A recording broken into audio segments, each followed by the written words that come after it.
Hello students. तो student हमारा next topic क्या है? Centre of mass of a system of particles lying in a plane. पहले के जो हमने टॉपिक डिस्कस किए थे उनमें सेंटर ऑफ मास हमने 2 पार्टिकल का, 3 पार्टिकल का एंड n पार्टिकल्स का कहाँ फाइंड किया था? When the particle lying along a straight line. लेकिन स्टूडेंट यहाँ पर जो पार्टिकल होंगे वो एक प्लेन में लाई करते होंगे, like x Y plane, y z plane for example. So student सबसे पहले हमारे पास इसमें हम पहले 3 पार्टिकल की बात करेंगे, देन जो रिजल्ट होगा उसे जनरलाइज करेंगे for n particles. Centre of mass of a system of 3 particles. अब सिस्टम में कितने पार्टिकल हैं? 3, 1 2 3 lie in the x Y plane.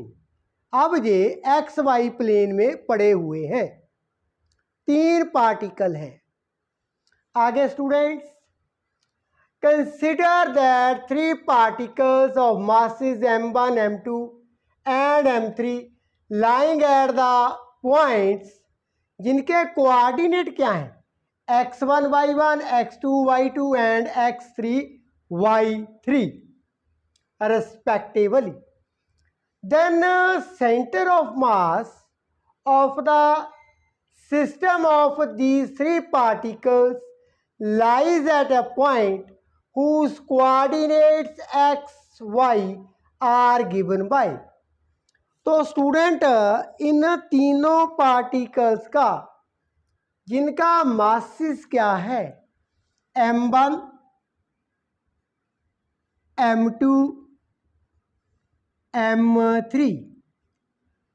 अब इनका सेंटर ऑफ मास किसी पॉइंट पर जिसके कोऑर्डिनेट क्या है? Along x axis capital x and along y axis capital y. अब एट अ पॉइंट जिसका कोऑर्डिनेट क्या है? एक्स है, वहां पर सेंटर ऑफ मास क्या होगा? सेंटर ऑफ मास। अब हम अलोंग एक्स एक्सिस की बात करते हैं, किसी पॉइंट पर उस पॉइंट का कोऑर्डिनेट क्या है? That is x. Centre of mass m1 x1 m2 x2 m3 x3 over क्या होता है? m1 plus m2 plus m3। इसी तरह से y coordinate eight a point पर सेंटर ऑफ मास जिसका कोऑर्डिनेट क्या है? y है, उसका सेंटर ऑफ मास क्या होगा? That is m1 y1 m2 y2 m3 y3 over m1 plus m2 plus m3। So student ये तो है centre of mass whose coordinates along x axis and y axis। ये है हमारे पास। लेकिन स्टूडेंट ये क्वेश्चन मान लेते हैं फर्स्ट है, ये सेकंड है। मोर कन्वीनियंट होगी ये जब हम इसे इन terms of position vector represent कर देंगे, तो एक ही ये क्वेश्चन बन जाती है हमारे पास। Now special cases when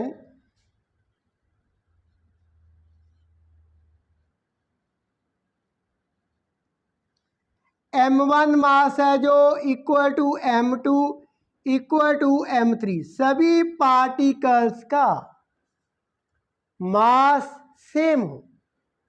equation 1 and 2 अब क्या होगी, x m x1 m x2 m x3 over m plus m m को कॉमन कर लेते हैं, सो m common x1 x2 x3 over क्या है 3m, m के साथ m कैंसल, सो x becomes x1 plus x2 plus x3 over 3। इसी तरह से y कोऑर्डिनेट हमारे पास y1 plus y2 plus y3 over 3। Now student, ये जो इक्वेशन है फर्स्ट एंड सेकंड, हम चाहते हैं इन्हें एक ही हम इक्वेशन में क्या करें, डिस्क्राइब करें। तो उसके लिए हम इन दोनों इक्वेशन को एक सिंगल इक्वेशन में कन्वर्ट कर देंगे जब हम इसे पोजीशन वेक्टर की फॉर्म में रिप्रेजेंट कर देंगे।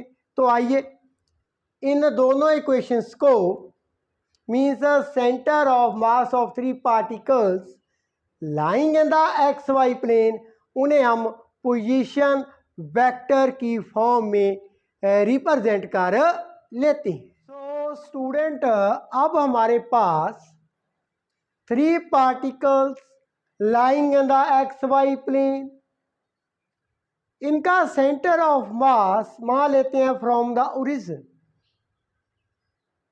इन टर्म्स ऑफ पोजीशन वेक्टर क्या होगा, मास m1 उसका पोजीशन वेक्टर r1 वेक्टर, मास m2 उसका पोजीशन वेक्टर r2 वेक्टर, इसी तरह m3 के लिए। सो स्टूडेंट, यहाँ पर हम लिखेंगे if r1 vector r2 vector and r3 vector are the position vectors, किसके पोजीशन वेक्टर्स हैं ये, ऑफ द 3 पार्टिकल्स, 3 पार्टिकल के पोजीशन वेक्टर्स हैं with respect to the origin of coordinate axis, coordinate axis X Y plane में। Then the position vector R vector, position vector R vector of the center of mass is given by, जो position vector R vector होगा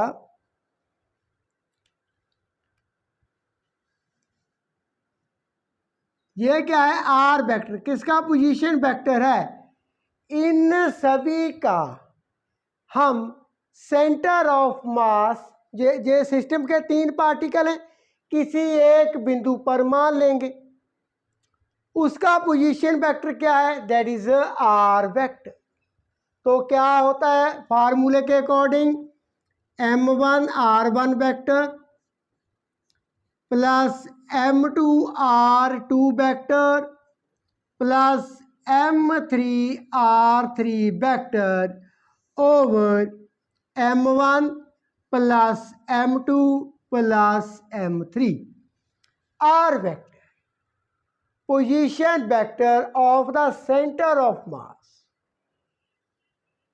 are vector क्या है, m1 r1 vector plus m2 r2 vector plus m3 r3 vector over तीनों particle का addition. अब हमारे पास एक ही equation बन जाती है। पहले हमको जो कोऑर्डिनेट थे एक्स वाई, उनके लिए अलग से 2 इक्वेशंस लिखनी पड़ती थी, लेकिन जब हम सेंटर ऑफ मास तीनों पार्टिकल का with respect to the origin की बात करें तो हमारे पास आर वेक्टर क्या रिप्रेजेंट करता है, सेंटर ऑफ मास। अब एक ही इक्वेशन बन जाती है जब हम पोजीशन वेक्टर को क्या करते हैं, कंसिडर करते हैं। आइए स्टूडेंट, अब centre of mass of A system of, यदि 3 से ज़्यादा पार्टिकल हों तो फॉर कन्वीनियंट हम मान लेते हैं n पार्टिकल से। अब जो n पार्टिकल हैं वो डिस्ट्रीब्यूटेड हैं इन द स्पेस, मीन्स अब हम z कोऑर्डिनेट की भी बात करेंगे also. x axis, y axis, z axis, मान लेते हैं पार्टिकल यहाँ पर है, यहाँ पर है, यहाँ पर है, यहाँ पर है। स्पेस, तीनों कोऑर्डिनेट क्या है हम कंसिडर करेंगे, x axis, y axis and z axis. आइए इस टॉपिक का सेकंड पार्ट भी डिस्कस कर लेते हैं। Now student, centre of mass of a system of n particles, n particles है, मान लेते हैं जो n particle है डिस्ट्रीब्यूटेड इन द स्पेस, तो उनके लिए हमें x axis, y axis and z axis की आवश्यकता होगी। इनको पार्टिकल्स को रिप्रेजेंट करने के लिए। ये रहा particle first mass m1, second particle मास m2, उसी तरह से इनके क्या है कोऑर्डिनेट्स हैं, third particle, fourth, fifth, up so on. ये nth पार्टिकल है मास mn, उसी तरह से इसके कोऑर्डिनेट क्या होंगे xn, yn, zn। डिस्ट्रीब्यूटेड कहाँ पर है इन द स्पेस, मानकर चले हैं x axis, y axis and z axis. z axis जहां मैंने ड्रॉ कर दिया है। सो स्टूडेंट, अब कोऑर्डिनेट क्या होंगे, capital X coordinate, capital Y and capital Z, तीनों की हम वैल्यू फाइंड करते हैं। तो फॉर्मूले के अकॉर्डिंग किसी भी पॉइंट पर x क्या होगा, m1 x1 plus m2 x2 plus m3 x3, ऐसे आगे बढ़ते जाएंगे। mn xn, because particles now कितने हैं, n पार्टिकल हैं। सो m1 plus m2 plus m3 plus up so on mn, इन्हें हम सिग्मा की फॉर्म में लिख लेते हैं। सिग्मा i किसी भी ith पार्टिकल के लिए mi xi sigma i mi मान लेते हैं, दैट इज इक्वेशन नंबर 4। इसी तरह से y जो कोऑर्डिनेट होगा उसकी वैल्यू भी लिख लेते हैं, m1 y1 plus m2 y2 plus m3 y3 up so on, ऐसे करते जाते हैं mn yn।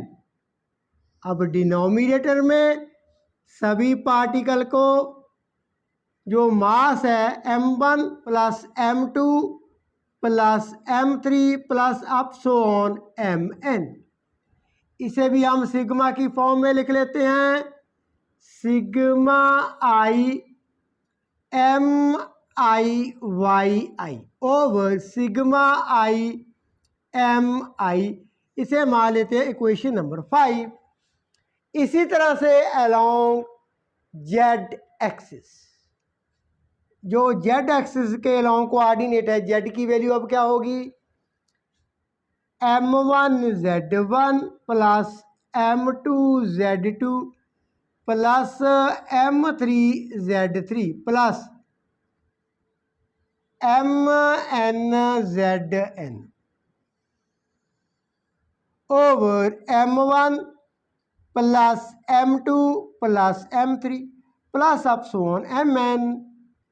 सो इसे भी हम सिग्मा की फॉर्म में sigma i MIZI over sigma i MI, that is the equation number 6। तो एक्स वाई जेड कोऑर्डिनेट की वैल्यू सेंटर ऑफ मासेस की represented by equation 4, 5, 6।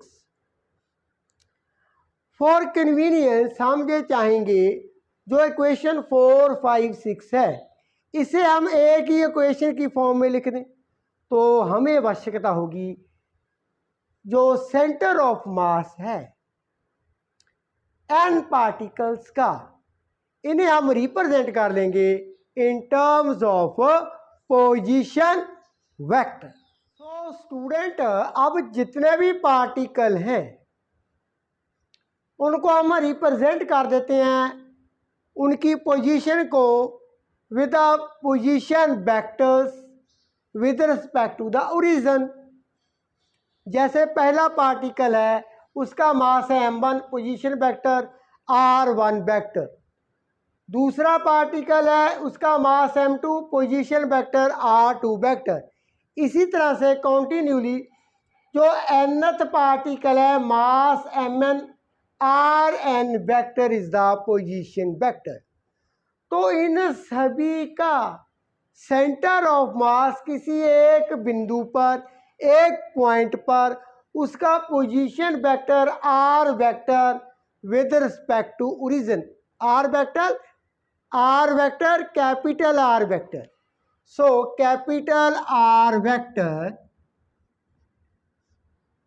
Equal to position vector centre of mass of n particles. ये position vector है with respect to the origin.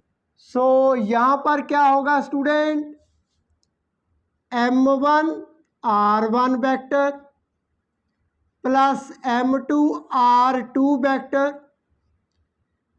Plus m3 r3 vector, ऐसे continue mn rn vector over m1 plus m2 plus m3, ऐसे continue mn। इस equation को sigma की form में लिख लेते हैं r vector that is sigma i mi ith particle के लिए ri vector over sigma i mi। इसे मान लेते हैं इक्वेशन नंबर 7। तो ये इक्वेशन 7 क्या रिप्रेजेंट करती है, centre of mass of n particles जो डिस्ट्रीब्यूटेड हैं इन द स्पेस। तो with respect to the origin of the coordinate axis उनका सेंटर ऑफ मास की पोजीशन वेक्टर क्या है, r vector equal to sigma i mi vector over sigma i mi।